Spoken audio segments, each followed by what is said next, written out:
अस्सलाम वालेकुम। सिंध के बल्दियाती इंतखाबात की खुसूसी ट्रांसमिशन है सुनो टीवी की। मैं हूँ आपके साथ आयशा जुल्फ़िकार। आपको खुश आमदीद कहती हूँ। तो जनाब, 4 बार मुलतवी होने के बाद बिलाखिर कराची, हैदराबाद और दादू के बल्दियाती इंतखाबात आज यानी कि 15 जनवरी को हो रहे हैं। गो के बहुत कोशिशें की गई कि ये इंतखाबात ना हो। MQM की जानिब से भी तहफ़्फ़ुज़ात का इजहार किया गया और पीपल्स पार्टी भी कभी मान रही थी और फिर बाद में पीपल्स पार्टी ने भी बोला कि ठीक है, ना हो ये इंतखाबात। लेकिन बिलाखिर इलेक्शन कमीशन ने मैं ना मानू पे कायम रहते हुए आज ही की तारीख पे ये इंतखाबात करवा दिए हैं।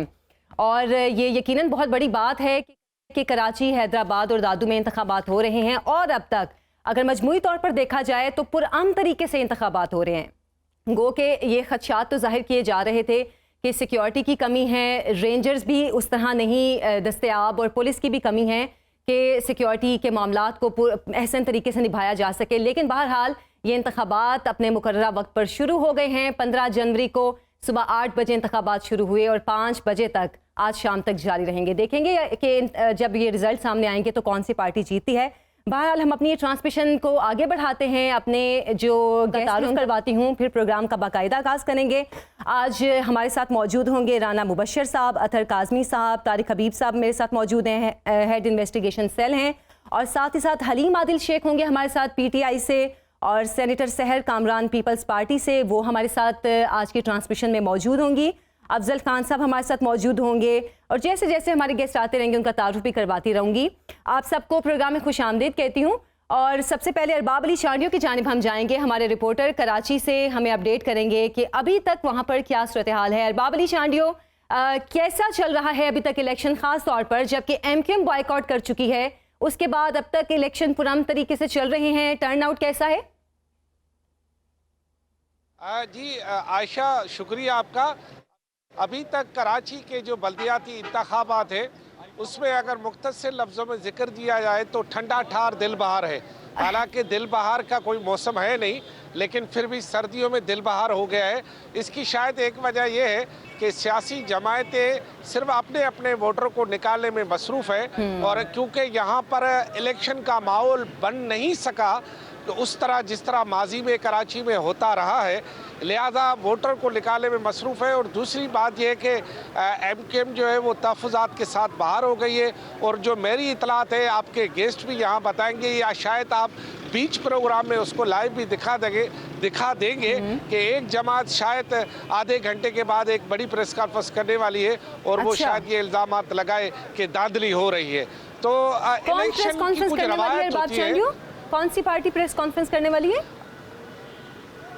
हलीम आदिल शेख की पार्टी जो है वो प्रेस कॉन्फ्रेंस करने वाली है। और ये एक रवायत रही है कि जो लोग इलेक्शन में जीतते नहीं हैं वो तहफ़्फ़ुज़ात के साथ बाहर चले जाते हैं और जिनको बीच इलेक्शन में जीतने या लाजमी है उनके अपने इल्ज़ामात होते हैं, अगर जीतने का इम्कान कम हो या उनके साथ कोई ज़्यादती हो रही हो तो वो बीच में एक बड़ी प्रेस कॉन्फ्रेंस कर देते हैं जिसका इम्कान शायद PTI कर ले। अब बाकी जो जमायतें हैं वो खामोशी से अपना काम कर रही हैं। इस वक्त सियासी जमायतें एक दूसरे से उलझने के बजाय अपने अपने वोटरों को बाहर लाने पर तरजीह दे रही हैं, क्योंकि उनके उलझने से उन्हें कोई फ़ायदा नहीं है, क्योंकि PTI को पता है कि वो आप साथ ही रहिएगा। डॉक्टर फहमीदा मिर्ज़ा साहिबा ने हमें ज्वाइन किया है, GDA की रहनुमा हैं। बहुत शुक्रिया डॉक्टर फहमीदा मिर्ज़ा साहिबा आपके वक्त का।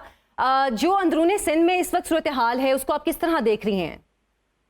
देखिए, सबसे बड़ी शिकायत तो सिंध हुकूमत के खिलाफ यहाँ पर है कि डिलिमिटेशन में जो भी गड़बड़ हुई है और जिस तरीके से एक केक की तरह सिंध को काट के अपने अपने मर्जी के हल्के बनाने की कोशिश की गई है, जिसकी सारी डिटेल्स मैंने इलेक्शन कमीशन भी भेजी है सारी तफसील के साथ। अगर वोटर्स कहीं 2500 हैं, 3000 हैं, 4000 हैं तो उसी जगह उसी वहाँ पे वार्ड में 400 कर दिया गया है।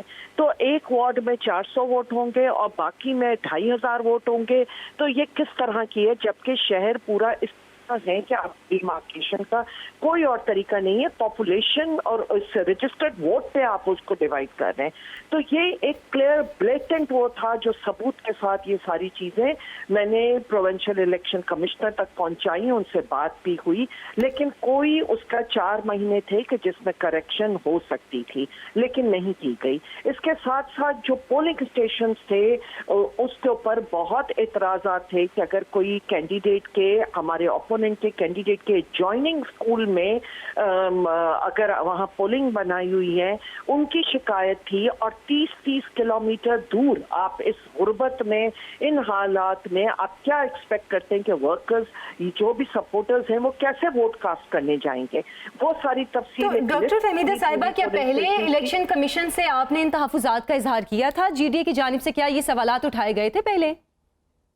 था, बिल्कुल किया था। मैंने प्रोविंशियल इलेक्शन कमीशन को सारी तफसील दी, उन्होंने लोग बताए, मेरे बेचारे जितने ये है, देखिए अवाम की इलेक्शन है, ये मेरे जैसे या हमारे और एमएनए एमपीए की नहीं है, ये बरादरियों की इलेक्शन होती है, ये गरीब गुरबा की इलेक्शन है।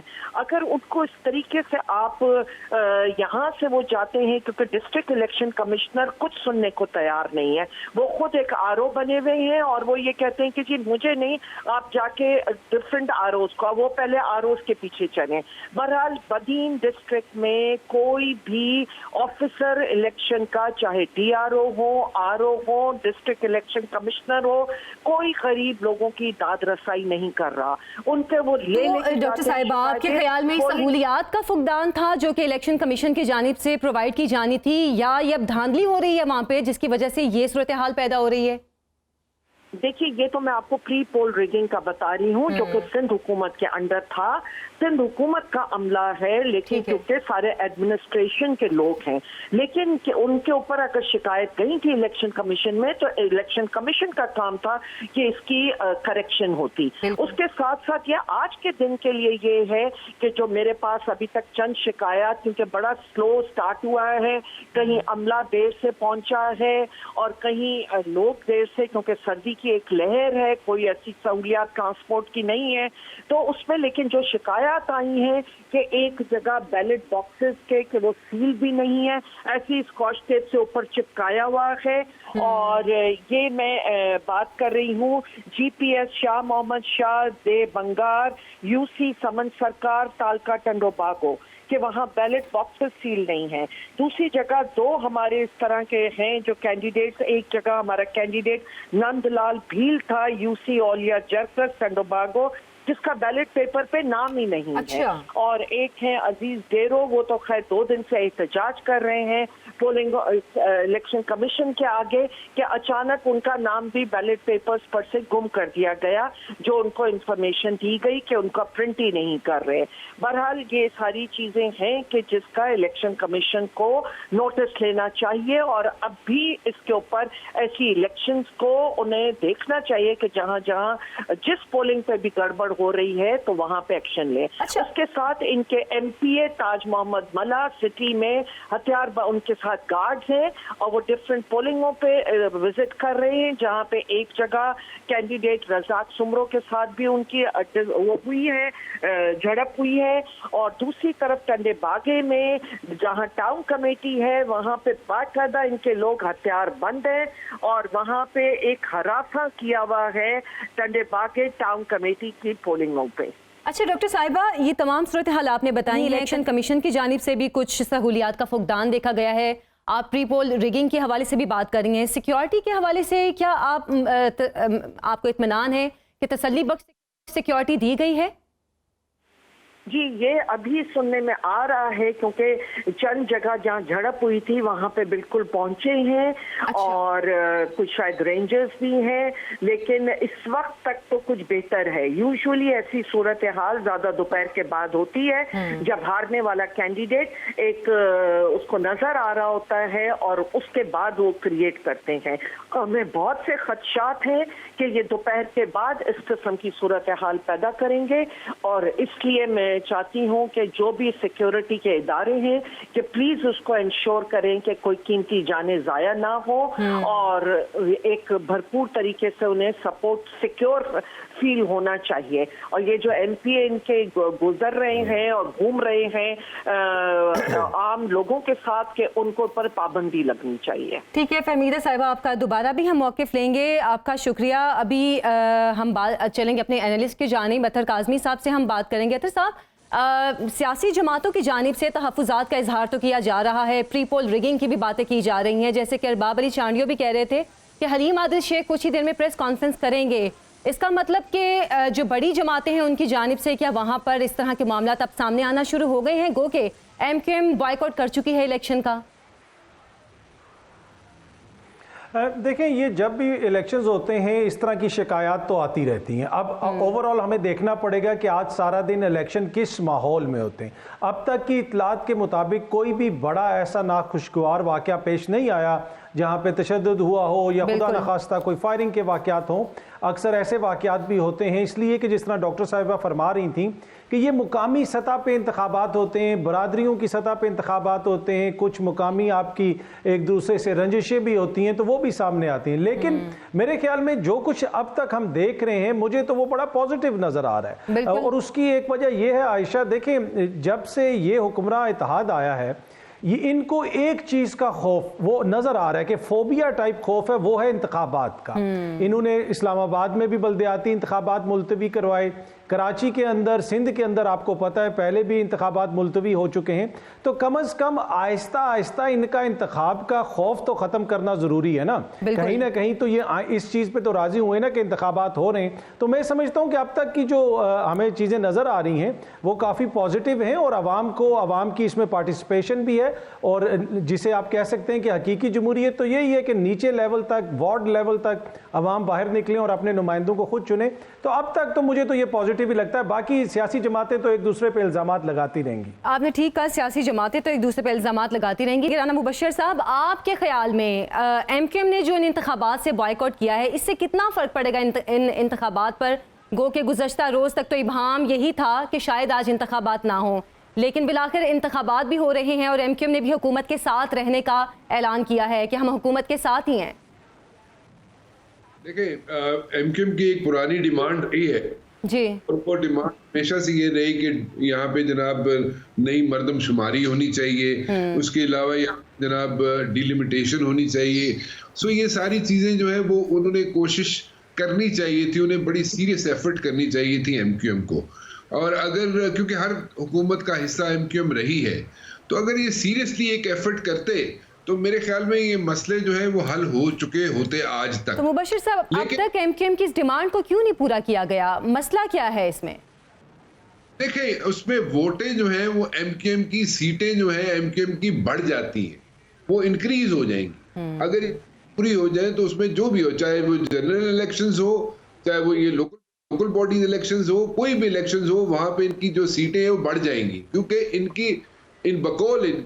इनकी तादाद जो है, इनके वोटर की, इनके सपोर्टर की, वो बढ़ गई है। चले, उस पर आर्गू हो सकता है, उस पर क्वेश्चन मार्क लगाया जा सकता है, उस पर डिबेट की जा सकती है, बट द पॉइंट इज कि उनकी एक डिमांड है। लेकिन अफसोस ये है कि हुकूमत का हिस्सा तो ये रहे, PTI के साथ भी रहे, उससे पहले आज भी रहे, मतलब आज भी फेडरल गवर्नमेंट के साथ ये अभी तक तो है। लेकिन द पॉइंट इज ये अपने मसाइल हल क्यों नहीं करा सके, ये एक सवालिया निशान है।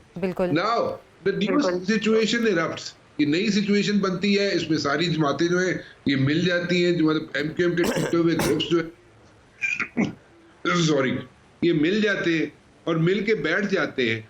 और इस वक्त अगर ये सारी चीजें जो पुरानी डिमांड इनकी चल रही थी वो पूरी ना होती और ना हुई हैं, तो अभी ये जाके इलेक्शन में बैठे तो अगर इनको यहाँ पे शिकस्त का सामना करना पड़े तो इनके लिए एक सिचुएशन बन जाएगी। तो इस सिचुएशन को इन्होंने अवॉइड किया है। तो इस सिचुएशन को अवॉइड करते हुए ये पीछे हट गए। नाउ अब इनके मसाइल हैं, जो इश्यूज हैं, ये कब हल होंगे, कैसे हल होंगे, ये अब इनको डिसाइड करना है, क्योंकि आगे जनरल इलेक्शन भी आना है। बिल्कुल। तो जनरल इलेक्शन अगर ये सारे अपने मसले अच्छा, जनरल इलेक्शन के हवाले से भी मैं सवाल करना चाहूँगी। मुबशर साहब, अभी MQM के रहनुमा रेहान हाशमी साहब ने हमें ज्वाइन किया है। अस्सलाम वालेकुम रेहान साहब, आपके वक्त का शुक्रिया। आप MQM ने बॉयकॉट तो कर दिया है इन इंतखाबात का, लेकिन जो रिजल्ट आएंगे क्या आप तस्लीम करेंगे? बिस्मिल्लाहिर्रहमानिर्रहीम। देखें, ये इलेक्शन जो आज हो रहे हैं बुनियादी तौर पर कराची और हैदराबाद के इलाकों में, रीजन्स में, बुनियादी तौर पर तो ये जो शेड्यूल जब अनाउंस हुआ था उस वक्त की हैयत थी कानूनी तौर पर गैर कानूनी थी, और हम तवातुर के साथ ऑनरेबल सुप्रीम कोर्ट में भी गए और हाई कोर्ट में भी गए और जुडिशरी का दरवाजा खटखटाते रहे। अच्छा, क्या डिलिमिटेशंस की जो हम एलिगेशंस लगा रहे हैं, जिससे सबूत और शवाहिद दे रहे हैं कि कराची की एक ड्यूटी कहीं पर 1 लाख नफूस पर मुश्तमिल है तो कहीं पर 20-30 हज़ार अफराद पर मुश्तमिल है, तो ये तमाम चीजें डिस्क्रिमिनेशन इस हद तक चली गई है कि जिसके हमने सबूत और शवाहिद पेश किए हैं। कराची की कहीं पर यूसी की तादाद को कम कर दिया, कहीं पर आबादी को काट दिया, और जो एडमिनिस्ट्रेटिव इशू था वो इलेक्शन कमीशन को as a entity, as a autonomous body करना चाहिए था, मगर उसमें एडमिनिस्ट्रेशन की इन्फ्लुएंस की वजह से मसाइल हुए। फिर दूसरी चीज क्या हुई कि डिलिमिटेशन के साथ साथ जो आपकी वोटर लिस्ट का मामला था, और अच्छा हम नई बात नहीं कह रहे हैं, ये मुस्तकिल मिजाजी के साथ हम कह रहे हैं, डेवल्यूशन ऑफ पावर की बात कर रहे हैं। ऐसा मेयर जो कि आपने देखा कि जो पिछला बल्दियाती दौर था 8 साल के बाद ऑनरेबल सुप्रीम कोर्ट के डायरेक्टिव्स के बाद वो 8-10 साल के बाद इंतखाबात हुए, और उसमें जो SLGA 2013 जो नाफिजुल अमल किया गया वो इतना लंगड़ा लूला कानून था कि वो 4 साल तक कराची के अवाम रोते रहे। प्रोविंशियल फाइनेंस कमीशन का मामला हो या डेलीगेशन ऑफ अथॉरिटी या डेलीगेशन ऑफ पावर्स या एडमिनिस्ट्रेटिव जो पावर्स हैं उसके मामला हो, फाइनेंशियल पावर्स की मामला हो, आर्टिकल 140A की वॉयलेशन थ्रू आउट हो रही है। हम तो कानूनी नुक्ते बता रहे हैं जनाब। अच्छा देखें, हम क्यों ज्यादा बोल रहे हैं भाई, दूसरी पार्टीज की बोले। और ये मैं आपको याद दिलाता चलूं कि एमक्यूएम का वो बयानिया जो पिछले कई दिहाइयों से कहती आ रही है, बेअख्तियारी का, लोकल बॉडीज एम्पावरमेंट का, आज कम से कम दीगर पॉलिटिकल पार्टीज भी वही बयानिया तो दोहरा रही हैं। तो उनसे पूछना चाहिए कि भाई आप ये जो दोहरा रहे थे, क्या आपको इख्तियारात मिल गए? क्या कराची के मेयर के जो इख्तियारात की आप भी बात कर रहे थे, एमक्यूएम के ही बयानिया को? लेकिन रेहान साहब, आप वफाकी हुकूमत के इत्तेहादी हैं, सिंध हुकूमत के भी इत्तेहादी हैं, तो फिर आपके इत्तेहादियों ने आपके तहफ्फुज़ात क्यों नहीं दूर किए? देखें, हम फेडरल गवर्नमेंट के इत्तेहादी हैं। फेडरल गवर्नमेंट की एश्योरेंस के ऊपर हमने सिंध गवर्नमेंट के साथ वर्किंग कोऑर्डिनेशन डेवलप किया, और उस वर्किंग कोऑर्डिनेशन में क्या चीज थी कि वो मुतालबात जो कई दिहाइयों से एमक्यूएम कहती आ रही है वो तहरीरी शक्ल में आए, और उस तहरीरी शक्ल में आने के बाद उसके गारंटर के तौर पर फेडरल गवर्नमेंट ने उस पर साइन किया और सिंध गवर्नमेंट ने एश्योरेंस दी। अच्छा, मना कोई नहीं कर रहा, मना कहीं पर भी नहीं है, हामी भर रहे हैं, डायलॉग हो रहे हैं, नेगोशिएशंस हो रही है, जीजी हो रहा है, बिल्कुल होगा, कब होगा भाई? ये मामला तो गुजर गए, ये तो हो जाना चाहिए था, ये इलेक्शन स्तर पर आ गए, मुसल्लत हो गए, हम सभी तो कोर्ट के दरवाजे पे गए। और ये इतना संगीन मामला है कि सिंध गवर्नमेंट को की एश्योरेंस जो थी, और जरदारी साहब भी मुस्तकिल जो बातचीत करते रहे उसमें एश्योरेंस ही देते रहे, और हम समझते कि ये गैर कानूनी इलेक्शन हैं। ये उन तमाम जमहूरियत पसंद जो पॉलिटिकल पार्टी जो इलेक्शन में कंटेस्ट कर रही हैं उन पे भी सवालिया निशान है। अच्छा, अगर आप इन इंतखाबात को गैर कानूनी कह रहे हैं रेहान हाशमी साहब, तो क्या इनके नताइज को फिर आप तस्लीम करेंगे? तस्लीम नहीं करते। हम ये समझते हैं कि गैर कानूनी तौर पर इन इलेक्शंस का इनेकाद किया गया, ये जेरी मैंडरिंग है, प्री पोल रिगिंग की गई, कराची की आबादी को जो कि वैसे ही कम गिना गया है उसमें डिलिमिटेशन के जरिए मजीद कदगन लगा दी गई, कराची को अथॉरिटी ऑटोनॉमी देने के बजाय उसको उसके जो इख्तियारात थे वो कम करके इलेक्शन कराए गए, और ये 4 साल तक कराची की आवाम दोबारा उसी कानून के तहत होने वाले इंतखाबात में रोती रहेंगी, सकती रहेंगी, इख्तियारात और वसाइल के लिए रोना रोती रहेंगी। और वो पॉलिटिकल पार्टी जो इलेक्शन में कंटेस्ट कर रही है, क्या वो इस बात पर राजी थी कि वो आप जो है 4 साल तक अपने मेयर को, जो भी आए मेयर, वो रोता रहे और कराची की आवाम सकती रहे? क्या? अच्छा, खालिद मकबूल सिद्दीकी साहब ने कहा कि मेयर जो भी आएगा वो एमक्यूएम की खैरात होगा, तो इसका मतलब अगर पीपल्स पार्टी से मेयर आता है या पीडीएम से मेयर आता है, तो पीडीएम तो आपकी बहरहाल फिर इत्तेहादी जमात है, तो क्या आप उस मेयर को कबूल करेंगे, तस्लीम करेंगे? देखिए, हम सबके अपने अपने नजरियात हैं, अपने अपने जो हमारा हमदर्दों का और वोटर्स और सपोर्टर्स का हल्का है। कराची वो बदकिस्मत शहर है कि जहाँ से इलेक्ट होने वाले लोगों के पास कराची के किस्मत का फैसले का इख्तियार ही नहीं होता। कराची वो वाहिद पूरे मुल्क में शहर है जिसकी किस्मत का फैसला बाहर से इलेक्ट हुए लोग करते हैं। और फर्ज करें कि मैं आपको याद दिलाता चलूँ, नेमतुल्लाह साहब के दौर में इलेक्शन नेमतुल्लाह साहब ने, जमात इस्लामी ने जीता था तो एमक्यूएम ने बायकॉट किया था, और शरह देख लीजिएगा आप। क्या ये अब नतायज जब आएंगे तो आप उसमें शरह देखिएगा कि किस शरह से वोटिंग का जो पैटर्न है वो किस हद तक क्या परसेंटेज है उसकी, तो उससे आपको बखूबी अंदाजा हो जाएगा। दूसरी चीज ये कि देखें, ये अभी प्री पोल रिगिंग की हम बात कर रहे थे, पोलिंग के दौरान भी रिगिंग हो रही है बहुत सारी जगहों से। मैंने सुना है कि इतलात आ रही हैं, कहीं पर कैंप जलाया जा रहा है, कहीं पर सीलें तोड़ी जा रही हैं, कहीं पर बैलेट बॉक्स नहीं है, कहीं पर अमला नहीं है, कहीं पर सामान नहीं पहुंचा, तो ये क्या दूसरी जमातें भी मानेंगी इन इंतखाबात को, या जो भी नतीजे आएंगे? हम तो नहीं मान रहे इंतखाबात, हमने तो पहले ही कह दिया था ये बात। अच्छा रेहान साहब, 1987 में बल्दियाती इंतखाबात से एमक्यूएम एक बड़ी जमात बनकर आगे आई थी, लेकिन बल्दियाती इंतखाबात का ही आप लोगों ने बॉयकॉट कर दिया। क्या आप लोगों के ख्याल में एमक्यूएम को कराची की बल्दियाती इंतखाबात में या इस तरह के मामलात में अपनी जगह बनानी चाहिए थी, अपनी जगह पर कायम नहीं रहना चाहिए था? देखिए, ये एक फिनोमेना हो सकता है, लेकिन हम समझते हैं कि ये इंतहाई बेगानगी का सबूत होता है अगर हम ऐसे लंगड़े लूले निज़ाम के अंदर, जिसमें प्री पोल रिगिंग हुई हुई है, जेरी मैंडरिंग हुई हुई है, जिसमें इख्तियारात की मुंतकली नहीं है, जिसमें वोटर लिस्ट का इंदराज नहीं है, वोटर लिस्ट को कराची के अवाम को गिना नहीं गया है, हम दोबारा वही गलती करके कराची के लोगों को के साथ जो है बिट्रे नहीं करेंगे। और दूसरी जमातों को भी चाहिए था कि आप उसी तनख्वाह के ऊपर वही इलेक्शन लड़ने को तैयार हैं, जबकि आप कहते थे कि हमारे इख्तियारात की मुंतकली होनी चाहिए और बहुत सारी चीज़ें जो एमक्यूएम कहती आ रही है उसी को आप उसकी तौसीक करते थे। वही आपका नैरेटिव था। इख्तियारात भाई आपके पास जब प्रोविंशियल फाइनेंस कमीशन नहीं है तो कहाँ से करेंगे? कराची को फंड नहीं मिल रहा, कैसे करेंगे? बल्दियाती इदारे आपके पास नहीं है, solid waste, master plan, building control या वाटर एंड सीवरेज बोर्ड, ये तमाम बल्दियाती बुनियादी इदारे हैं, ये आपके पास मौजूद नहीं है, तो आप किस तरीके से बेहतर करेंगे? कानून साजी होनी चाहिए थी। कानून साजी पे किसी की तवज्जो नहीं है वहां सिवाय एमक्यूएम की। कानून साजी होगी तभी चीजें बेहतर होती, अनफॉर्चुनेटली ऐसा कुछ भी नहीं हुआ अभी तक। अच्छा रेहान साहब, गुज़श्ता रोज़ वज़ीर आज़म से बात हुई है खालिद मकबूल सिद्दीकी साहब की, और खालिद मकबूल सिद्दीकी साहब ने कहा है कि वो हुकूमत के साथ हैं, इत्तेहादी हैं, लेकिन अब इन इंतखाबात के बाद क्या आप हुकूमत के इत्तेहादी ही रहेंगे या सिर्फ बाइकॉट तक ही आप लोग इक्तफा करेंगे? क्योंकि एक सवाल जो मेरे जहन में था कि हमारे यहाँ बल्दियाती इंतखाबात वैसे तो हर 4 साल बाद होने चाहिए, लेकिन 5 से 6 साल गुजर जाते हैं, बल्दियाती इंतखाबात नहीं होते हैं, तो आप लोग कैसे हुकूमत को इस बात पर लेकर आएंगे कि अगले बल्दियाती इंतखाबात तक आपके मुतालिबात तस्लीम किए जाएं? देखें, ये एमक्यूएम का सिर्फ मसला नहीं है, वो तमाम पॉलिटिकल पार्टीज जो कि डेमोक्रेसी की बात करती हैं, डेवोल्यूशन ऑफ पावर की बात करती हैं और कराची के अंदर अपना इख्तियार और इंतजाम और इंसराम और हुकूमत बनाने की काविशें करती हैं, अगर उनको कराची के लोगों के साथ सिंसियर हैं, अर्बन सिंध के साथ, तो उनको चाहिए कि वो कानून साजी में एमक्यूएम की मुआवनत करें या खुद भी अपना पार्टिसिपेशन करें। एमक्यूएम इसमें कोई आपकी बात दुरुस्त है कि बल्दियाती इंतखाबात को बर वक्त हो जाना चाहिए और एमक्यूएम ही मुख्तलिफ फॉरम पे बोलती रही है। ये भी इंतखाबात जो हो रहे हैं 2.5 साल तकरीबन तातुल ज़दा इंतखाबात हैं, 120 दिन के दौरानिए के अंदर बल्दियाती इंतखाबात को आइन के तहत हो जाने चाहिए थे, लेकिन ये क्यों नहीं हुआ? और अगर इतना डिले हुआ तो इलेक्शन कमीशन की जिम्मेदारी बनती थी एक ऑटोनोमस बॉडी की हैसियत से वो तमाम चीज़ें जो कि तहफ़्फ़ुज़ात थे उसको दुरुस्त कर देते।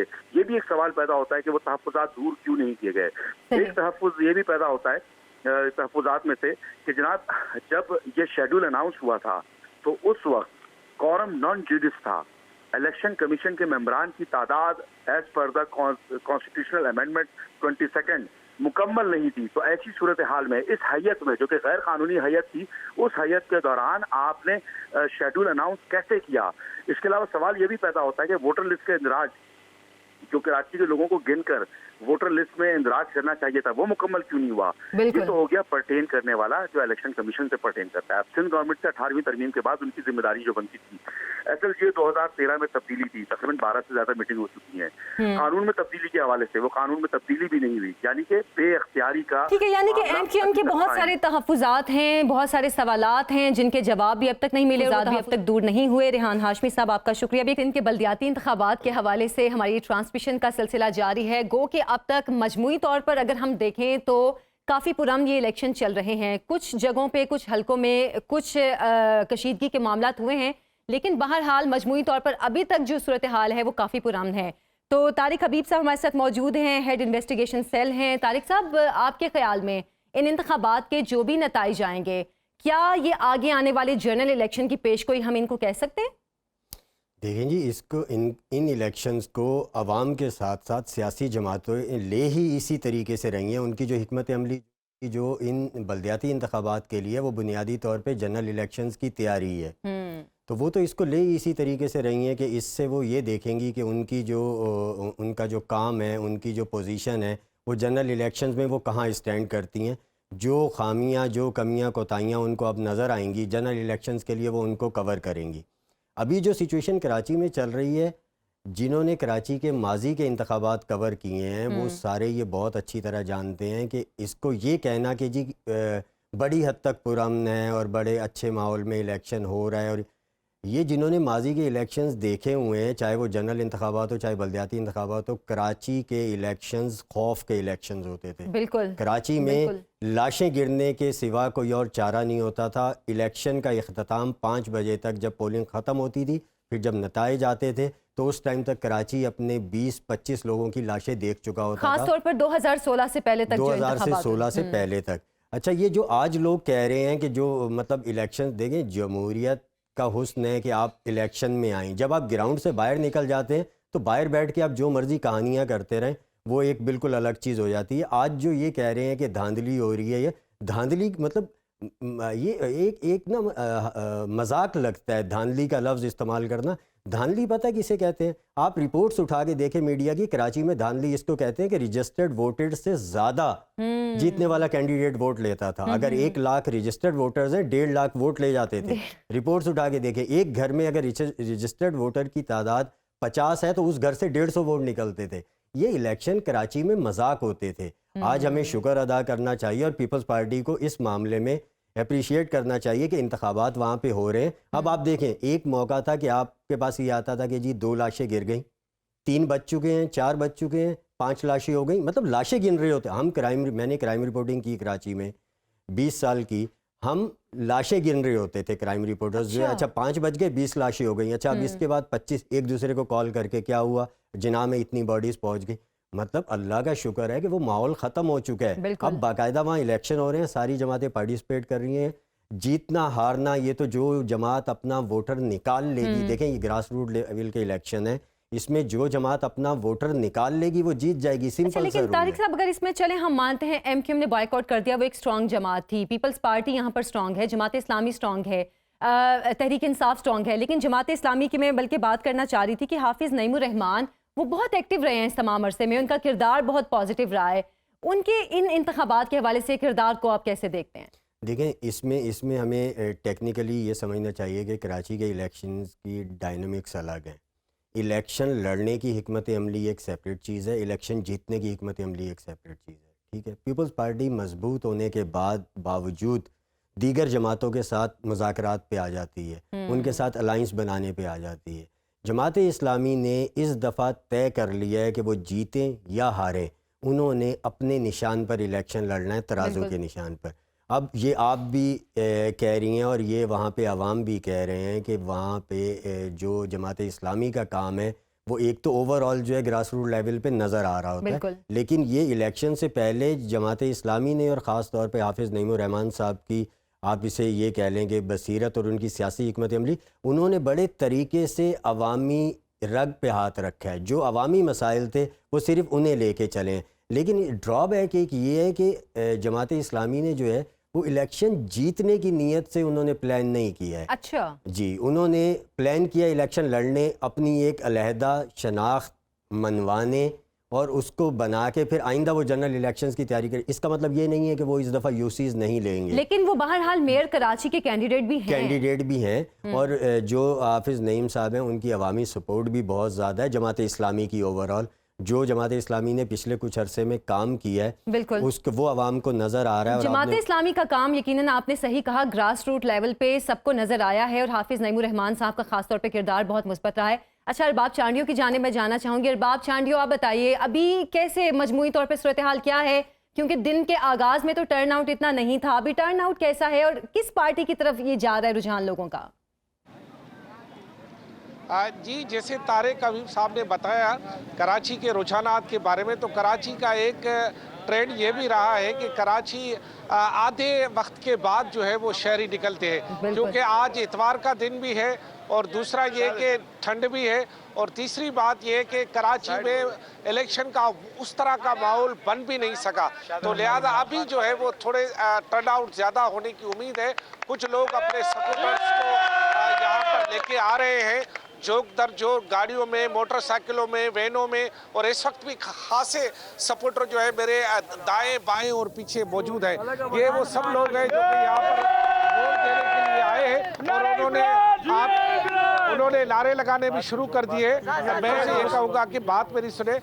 इस वक्त की सूरत हाल ये है कि कराची में रेंजर्स जो है उसने खासा जो है वो एक ऐसा माहौल बनाया है कि शायद किसी लोफर को कोई ये इजाजत नहीं होगी कि वो कराची का माहौल खराब कर सके। अच्छा। रेंजर्स बड़ी तादाद में मौजूद है, पुलिस बड़ी तादाद में मौजूद है, ये कि अवाम भी जो है वो ताउन कर रहे हैं, आवाम भी ताउन कर रहे हैं। रेंजर्स ने भी माहौल बना दिया है कि कोई भी यहाँ पर बदमज़गी पैदा नहीं कर सके।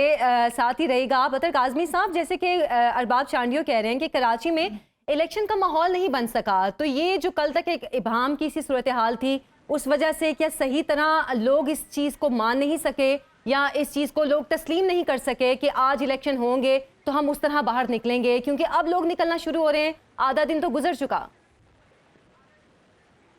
जी बिल्कुल, टू बी ऑनेस्ट काफ़ी हद तक मैं इस चीज़ से एग्री करता हूँ। इवन कि आप मीडिया को भी देख लें, जो कवरेज की तैयारियां कर रहे थे तो वो भी कह रहे थे कि अभी कंफर्म नहीं है कि इतवार वाले दिन इलेक्शंस होंगे या नहीं होंगे। बिल्कुल तो इसी तरह आवाम को भी बार बार इस तरह के ऐसे सिग्नल्स आ रहे थे।